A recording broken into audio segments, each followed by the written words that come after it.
Hey, we are live. Do we have anybody watching already? What's happening, Mr. Jeff? We don't have anybody in yet. They'll come in here Okay, hey, momentarily. happy Monday. I'm just going to quickly tell everyone, happy Monday. We're not doing a premiere video, but what we are doing is an open live discussion. Consider this the sermon from the pastor of disaster, your sinister minister, Mr. Jeff. Well, I want to talk about how fungi interact with nature and how I frame it versus how most people see it. And I want to couple that with how I frame my own personal life in a way that most people don't see life. So we're going to get into that, but I'm doing this on the road. I got to hit the road here. Hey, I got my cigar lit. I got a can of Midnight Cherry. I'm about to pop this cherry. Here we go. And I got my coffee. I am ready to go. I got everything I need. It's good to see you, man. Yes, man, it's good to have us on a live together again. I feel like it's been a while. These last few weeks, I never knew what day it was. You sent me a link. Was it last week or the week before on Monday? And I was curious as to why you're sending me the link so early. It was Monday, and I thought it was Wednesday. Oh shoot! Like I thought Monday. I thought that Monday hadn't come around yet. All right, we are golden. I'm hitting the road now. We're heading up just for those tuning in, maybe one person. We are heading to the lab up in Johnstown. I had some birch polypore mushrooms that I dehydrated. And tonight I'm going to go and pulverize them, but I'm going to do that off live. I'm going to just film myself doing that to make a video for it. Nice. As I finish the process of making my mushroom tea for this winter. It's actually it's been a crucial, I consider it a crucial part of my winter wellness is drinking putting mushrooms in my coffee in the winter because I don't get as much sunlight and they're like vitamin D in a fruit, if you will. Good evening, Tanya. It's good to see you. Hey, happy Monday, Tanya. Welcome back. I'm actually going to be heading up her way because I know where she kind of lives. I'm heading to the Sheets in Ligonier before I get up to Johnstown. Nice. Well, just make sure you drive safe. Yes, sir. So I'm probably not going to be looking at the camera much. Let me see if I can get some lightage. This is why I'm here. One of the reasons I'm here is to help Mr. Jeff out with the chat. Hey, there we go. I got a little bit of light on me. Is that better? Hey, there we go. Don't get yourself pulled over. No, technically, I could be wrong, but I was told that you can actually have your inside dome light on while driving. Am I wrong? Is that state to state? I believe that's wrong. At least that's not correct here in New York State where I live. Okay. Heard. That's a reason to get pulled over here. You got it. So I guess I'm going to be slightly in the dark. Let me see if I can figure something out. I'll turn my camera my phone brightness up. It would make for me some live stream. Hey, there we go. I got some glow back from the screen now. Maybe. Yeah, I think Tanya agrees with me. It's illegal.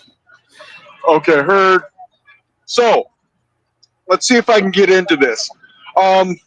When most people go in the woods, and I'm even talking we'll talk about trees. Like when you think of the woods, you think of trees.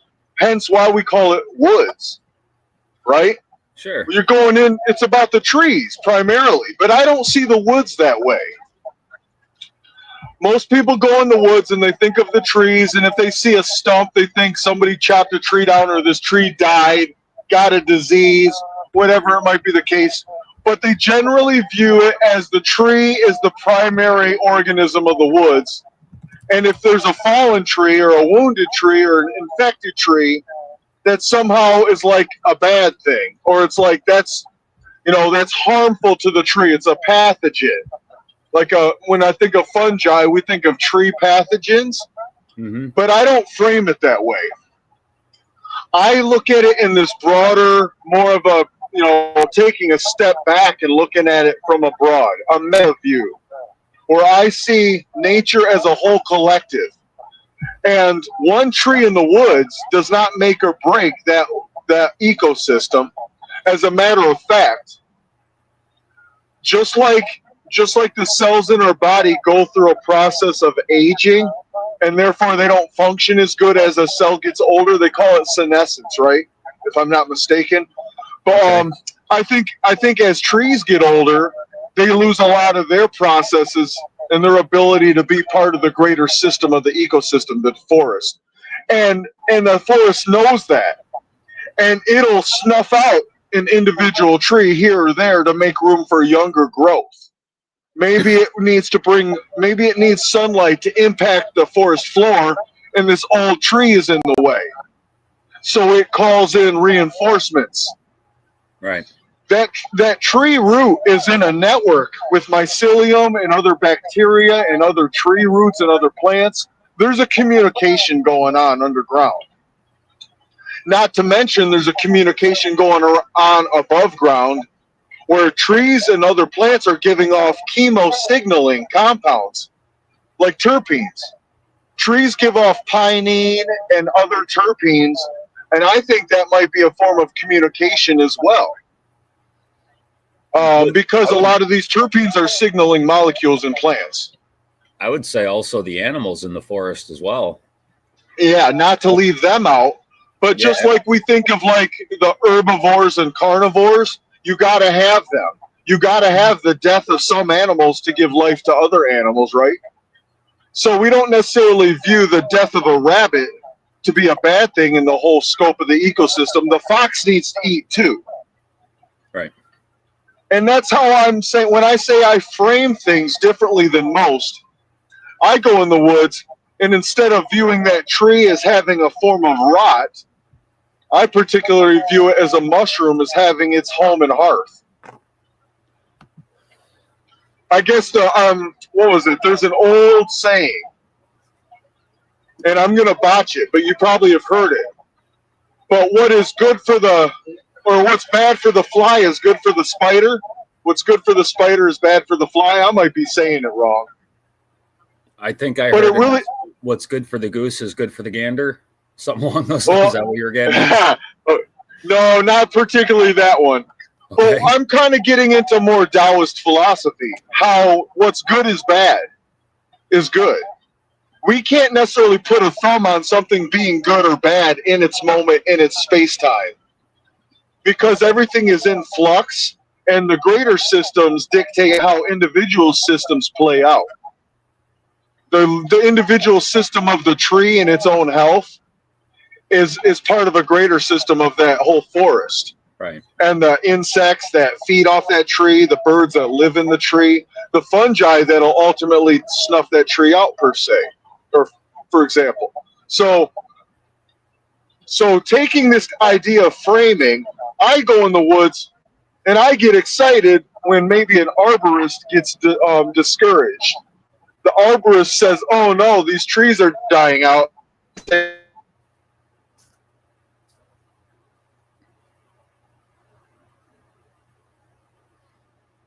Now, uh-oh. Perspective of view, right? Go ahead. Are we getting people in comments, by the way? Tanya's in the comments at the moment. I'm listening. I just started to freeze up, and I'm not sure if it was you or if it was me. Okay. Still here though. Everything seems to. I'm not on the camera. No. Everything is good. I believe we're good to go. Okay. All right. If there's any comments that need to be spoken, you're the voice of the comment section. I got you covered. Okay. But no, I know what you were talking about. Basically, it's almost kind of like the circle of life. Ultimately, we're all feeding off of each other, and we're a part of it. You know, and that's an attitude. I guess that's my emphasis. What you're speaking of is an attitude. It's an approach. It's kind of how we view things. Yeah. You and I have spoken about this probably more than we can remember, whether it was at Michael Fest or on the phone. Mm-hmm. But now I'm going to take a twist here and take this idea of how we frame things, whether it's how we frame nature or how we frame our own personal lives. You see, I get all the time. I get people who question my motives or how, not even my motives, they question my actions. They call my question or they call my actions out into question as if I've lost my mind, right? And Right. maybe I have in their frame. In their frame, I may have gone a little goofy because I don't do things the way they do. I don't see things the way they do. But it's about how I frame things. And I encourage folks to take a step outside of their own way of framing their lives. Because if you don't, you become stagnant. I think Right. it's real. It's part of our growth. Part of our journey in this life is being able to adjust our framing from time to time. And hey, I got to do that to myself too. I know I see things in a way that's I try to see things in a bigger picture. I try to see things in the future. And right now, the way I'm playing my life is as if I had a conversation with a future version of myself. And I know I didn't always do that. But now that I do that, I got a future Mr. Jeff basically telling me, hey, in the future, you're going to be doing this. You're going to be doing that. Now, how do we get there? So I have to reverse engineer it. I reverse engineer the process to say, okay, in order for me to get to that spot where I see myself in the future, there's a lot of things that got.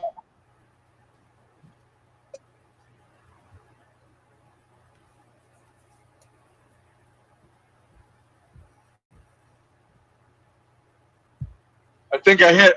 Hey, we're back. I hit a dead Yep. zone there. Yep. We're still here. Okay, so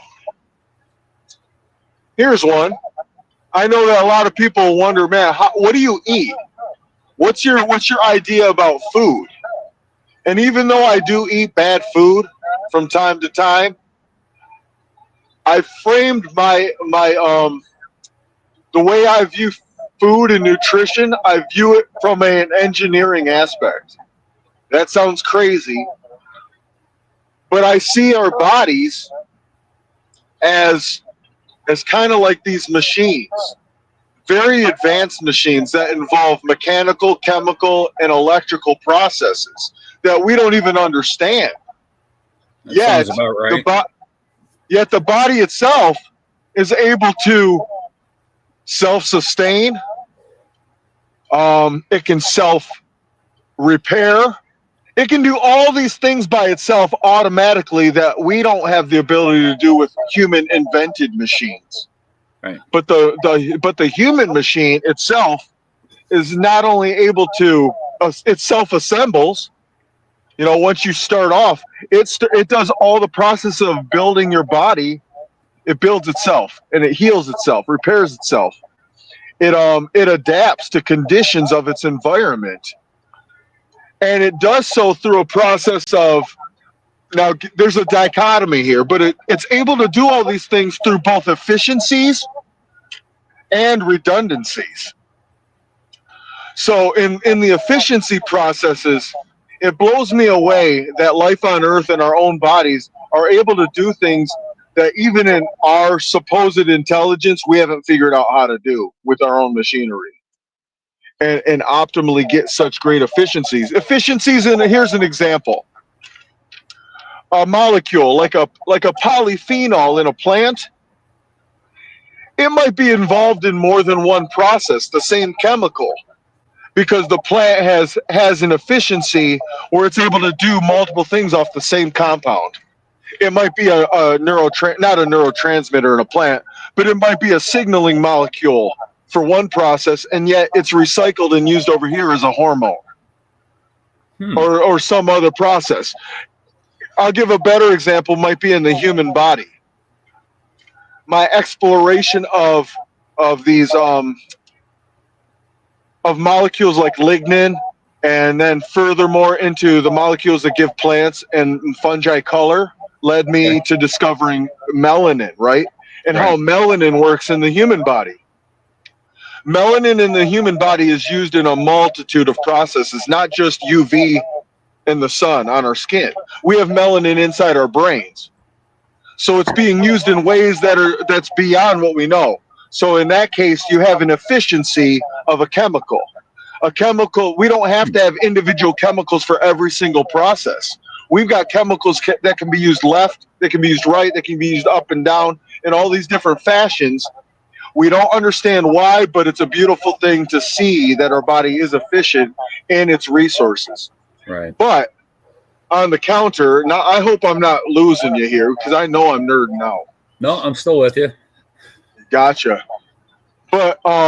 But the redundancies are a beautiful thing too, because without the redundancies of systems, if one system failed, we die.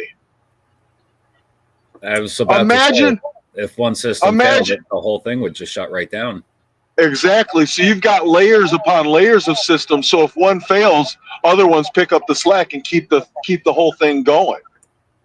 And with the attempt of trying to maintain homeostasis in these systems and proper electrical conductions and all this stuff that's going on, it just blows me away from an engineering standpoint, the human machine. Right. I like to refer to our bodies as a soul mech, if you're familiar with mechs from like No. video games and stuff. Like a mech is like a robot where you got a little tiny guy up in the cab. He's up in like the head of the robot, and he's operating the arms and the legs. Well, our soul is almost like that, operating this giant machine. Okay. That's obviously how I'm viewing this. I'm throwing a word like soul out here just to let you know that I do think there's more to life than even the physical. And I personally, and this might divide me from the science community, but I do personally believe that the soul is not generated from the physical. I don't think that our conscious experience comes from physical processes, but rather our conscious experience is independent of these physical processes. Hence why I believe that when you die, there's still more to this. I But can't once argue with again, that. now I'm getting into my personal thoughts here. Do you have anything you want to share about this? I'll shut up for a minute.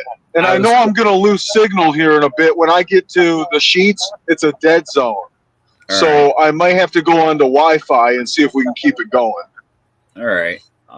All right. Anyway, go ahead. Well, Tanya had just made a comment in here, the afterlife. There is more after this. And our energy, well, I think everybody is aware that energy just doesn't disappear.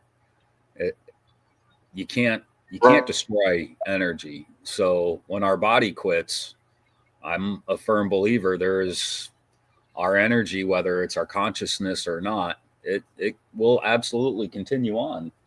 You know, our consciousness is just a part of our energy. So yeah, I hear where you're coming from. Looks Okay, like I'm going to go. looks like you froze up again.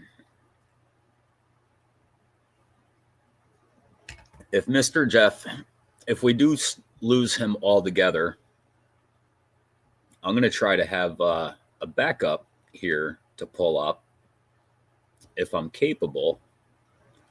Um, yeah, Tanya, you're absolutely right. Something is absolutely still there and going without a doubt.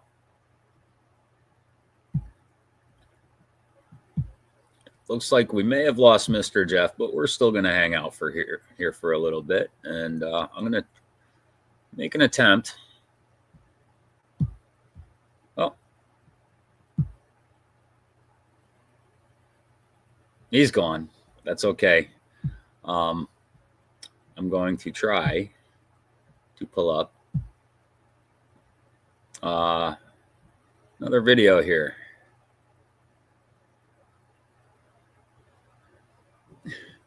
We'll see if he comes back here. Let me see here. So just bear with me for a moment.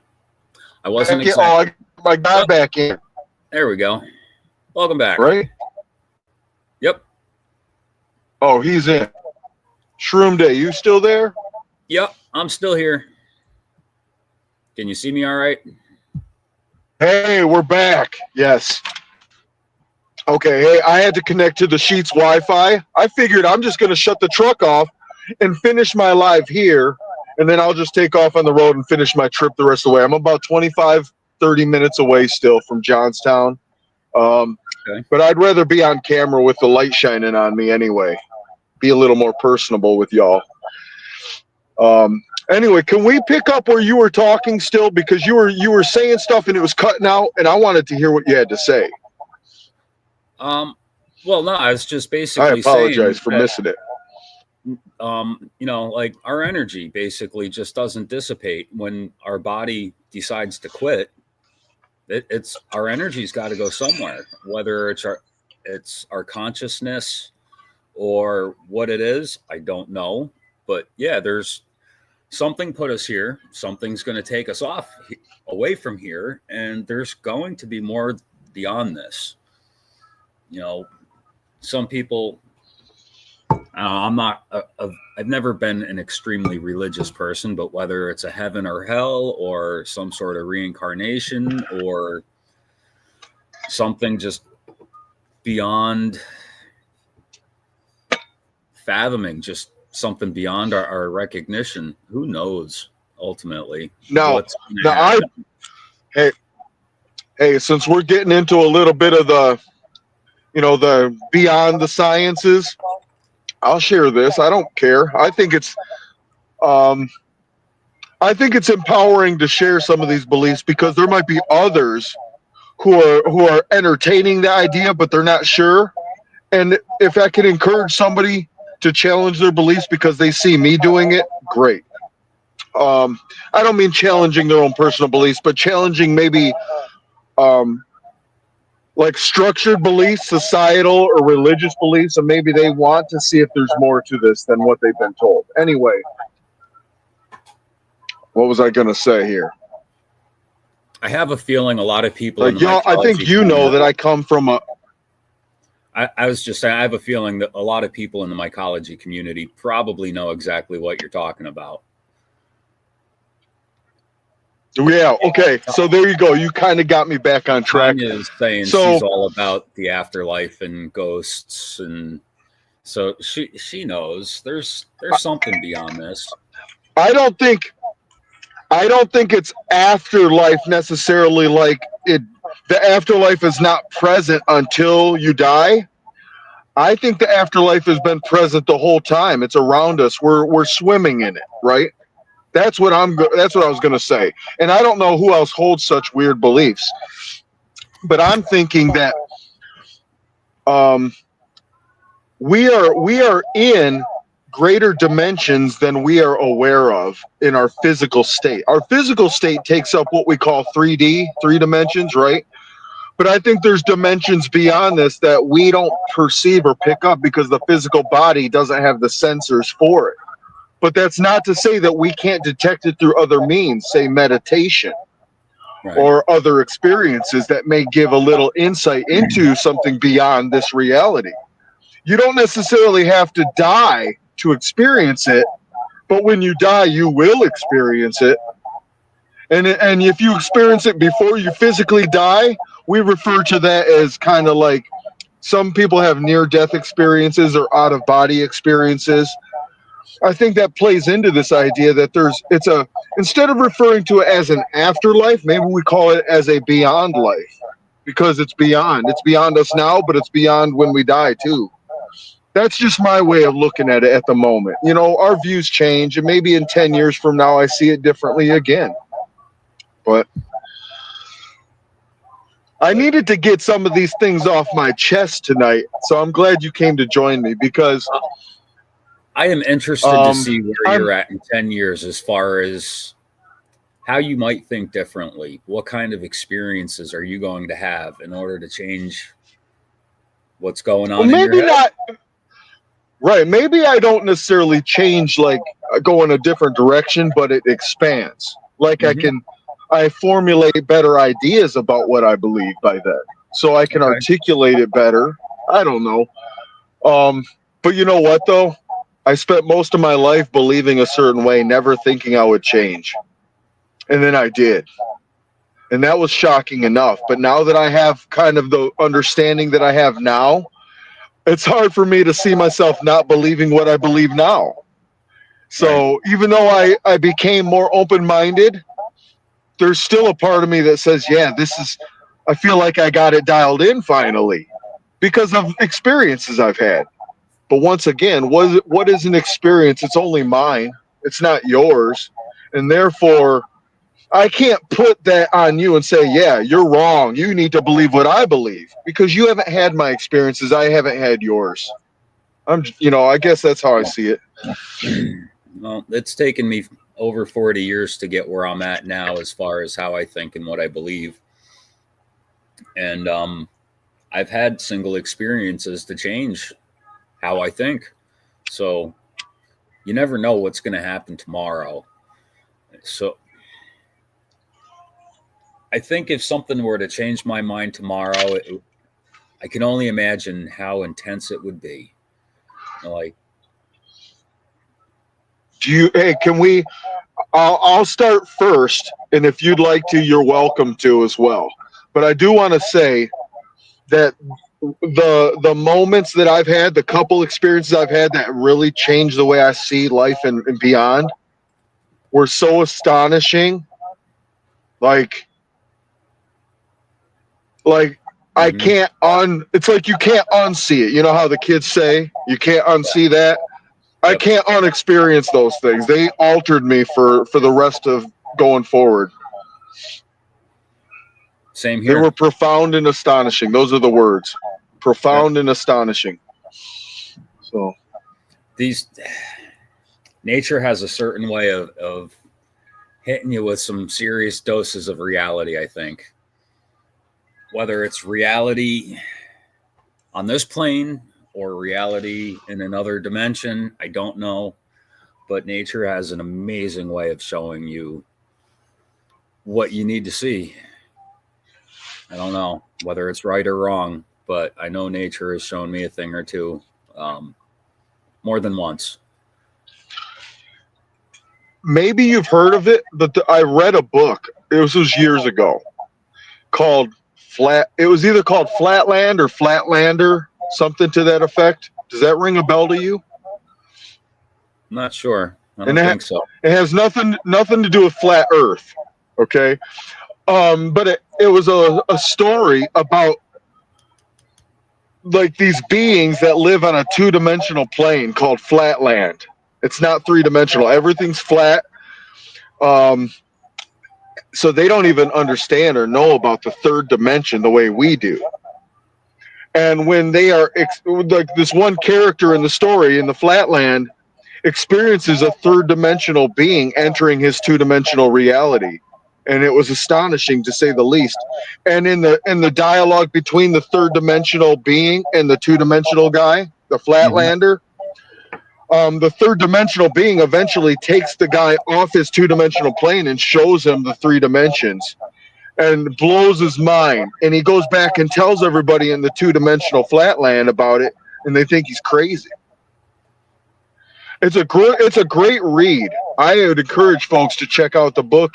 Like I said, I don't remember if it was called Flatland or Flatlander, but if you Googled those words or looked them up, you could find the book. It's an old book. I think it was written in the 1800s, Okay. Oh, wow. but you can kind of see that it's like there's a reflection there of how like somebody who's gone through a psychedelic experience comes back and tries to share that with people who haven't, and how no, you're crazy. But the general consensus is, man, there's way more to this than we know, and that meets the eye. And it's hard to put it in words. It's beyond words. We try, but Flatland, unless you've experienced it, a romance of many dimensions. possibly, I can't remember it. Published in 1884. Okay. Wow. Interesting. Now I'm kind of curious as to Oh wow, you can actually. I just looked it up I and it's think giving when me. I read it, and mind you, I read it, I read it before I had any psychedelic experience in my life. Okay. So it's like it was kind of eye opening, but not completely because I still didn't understand. It was neat, and it allowed me to have the idea that there's more to this life than the three Okay. I just I just posted a link in the chat to a copy. dimensions, and that's what the Uh, author's trying to do. yeah. Author's trying to say, just like the Flatlander character is now able to see that there's more to life than his two dimensions, we should be able to entertain the idea that there's more to this than the three dimensions. So Okay. he's putting it out there. The author is. Well, those who have had psychedelic experiences can attest. Everyone I've spoke to, now I shouldn't say psychedelic experience because that's a loose term, or out of body experiences perhaps, or deep. If you've had that, then reading Flatland is going to be like with folks who've left this reality stuff. This is not the typical Monday night fungi facts video kind. People in my life in the past week, I've had different encounters with real people saying, "Jeff, what are you doing?" Well, they haven't seen things the way I've seen it. They don't frame their reality the way I frame it, and I've had experiences that have changed the way I've framed my reality. And as a result, even down to the food I put in my body, I can't see it the same way anymore. Everything I do is a conscious effort because I can't just turn off a part of my brain and ignore certain facts that I've discovered, we'll call it. So I view world in new lights and in new ways. I see things very much as an engineer now a lot of times. Mm-hmm. I see things from a macro level and a micro level down to the internals. And for good or bad, it is what it is now. It's how I do things. I don't want to put a bad judgment or a good judgment on because I don't want other people to think, well, if I don't see it the way Mr. Jeff sees it, he looks at us as a bunch of normies that don't have it figured out or aren't as enlightened. And no, not that's not the case. If anything, I just want people to be open-minded to say, hey, I can do it differently. You can too, but if you're going to do it the way you're doing it, hey, I'm not judging. Right. Because I was doing it that way for a long time too. To each their own, in their time, in their place, and in their space. Let that be the motto. It I gives think we're. people grace to know that when you're ready, you're going to have that revelation. You're going to have that experience. But if you're not having it, then it's just not your time, and it might not ever be your time. You might live this whole reality in your frame, in your current frame, and that's it. That's not to be judged. This is deep Taoist philosophy, I think. I also So think we have I'm to glad I teach got a lot of ourselves. that off my chest I think we tonight. got to teach ourselves how to frame our mind and how we want it to work. You know, none of us think alike because we've all had different experiences. So I think what it comes down to is how we view things is how am I what am I trying to say here? How we view things today is setting the frame for tomorrow, I think. Am I saying that right? Um, Not exactly sure how to put that into words, but I think it kind of goes along with what you're saying. You know, like Hey, it's all good. I everything's want framed to say differently. thank you, by the way. I didn't know you posted a link to that book. Yeah, I looked it up and found that, and I figured that might be a good read for everybody if they're interested. I'm going to check that out later myself. Hey man, you are like you're the coolest what do you call this? Admin? Moderator. You're the I coolest appreciate moderator, that. man. because I you're appreciate doing that. the Thank stuff you. I wasn't even thinking about doing.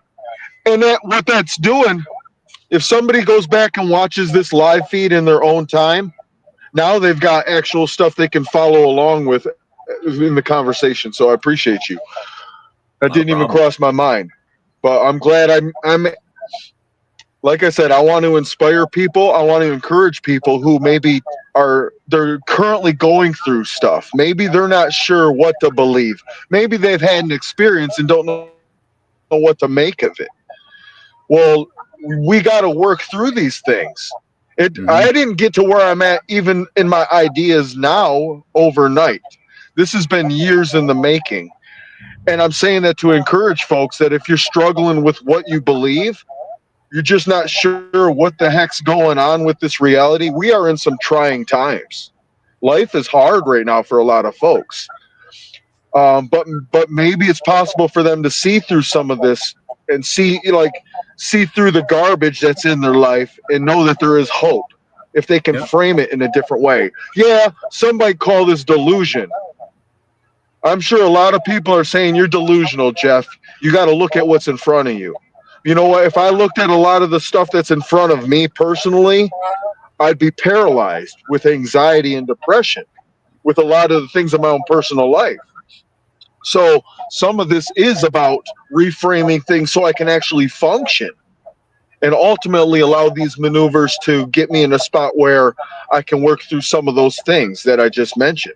I don't know if I Okay. made sense there, but it's almost like I don't want to say fake it till you make it, but sometimes you got to push through even the stuff that's right there in front of you to know that, man, I know those are important, but thinking about those things at the moment's not really getting my gears moving in the way I need to move. So I got to frame things in a way that's going to have me move forward. And then now I got some strength under me. I got some wheels under me. I can make some moves to go back and take care of business. I don't know. Okay. But I'm glad I got you to share this with because, like I said, you and I have had personal talks back at State College and stuff. I'm So actually going to disagree thanks with for you a little joining bit. me tonight on this live open discussion about life. Anytime, man. But What's yeah, I'm that? going to disagree with you and say You were sometimes cutting out for a second. we do have to fake it till we make it. Um, I've done a lot of things I started off doing unsure about it, not really not really believing it myself, going in with questions, and sometimes these questions become a part of something real, like things I didn't know existed within myself have come out because I was trying something different. I was faking it. And sometimes we learn things from other people in the process. So I don't know. I don't think there's anything wrong with faking it till you make it, as long as you have some sort of end goal. Don't just fake it because you're a liar. That ain't right. I'm not out to But lie to anybody. it's cutting out quite a bit. Just FYI. Okay. But yeah, basically, I don't think there's anything necessarily wrong with faking it till you make it, as long as you have that end It goal. was no, I agree. I agree. I'm glad you repeated that part at the end because a lot of what you said was cutting out on my end, and I don't know if that means it's cutting out on the YouTube feed too. Um, so yeah, I will repeat what you said because I think that's important. That sometimes we fake it till we make it because hey, I called myself Mr. Jeff Pennsylvania's favorite rock star mushroom hunter, and I don't even know if I really am yet, even to this point, right? But I still call myself that because when you believe it, you behave it, and behaving it is ultimately what's going to lead you to becoming it. Believe it to Yep. behave it, and behave it to become it. How do you like that? I can't argue with it. I can attest to that. Yep. So yeah, you never So, know. hey, I'm glad. See, that's why we come together. That actually helped me formulate an idea that now I can reverberate. I can echo that in my head when I'm driving. Jeff, believe it to behave it, and behave it to become it. And when I say behave it, I mean your behavior, right? Our beliefs lead to our behaviors, and our behaviors lead to our outcomes or what we become. Absolutely. So that's all. I'm just trying to be all fancy about it. That's the minister coming out in me, I guess. So, hey, Nice. I'll tell you what. It's been a good chat. I know I want to get back on the road here, and I'm going to lose signal for a bit. How All about right. we call it? Because I only think only one person's with us at the moment, anyway. So it's not Tanya like it came was in a to big visit us. community discussion, but it was a good heart discussion. I'm glad I had someone to banter with about this. Hey man, anytime. As long as I know So, it's Monday hey, you know what? and I Can we don't do get my something, days me all and screwed you? up. What's that? Say that again. I want to call you when we get off here because I want to keep talking with you. I just want to hit the road. Hey, Yeah, I want to man. call you when we get off here. You down for that? All right, Absolutely. I'll give you a call. We're gonna end the live stream. So we're gonna, and I'm definitely gonna put this up on my channel. I'll probably put it under Mr. Jeff's vlog because it is more of a personal thing. But All right. nonetheless, I hope people do get, because to me, this is foundational about why I am Mr. Jeff. So thank you. Yeah, Not I'll a be problem. calling you shortly. Let's call this a night. Thank you, everybody and anybody. And until next time, peace. Much love, everyone. We'll talk to y'all soon.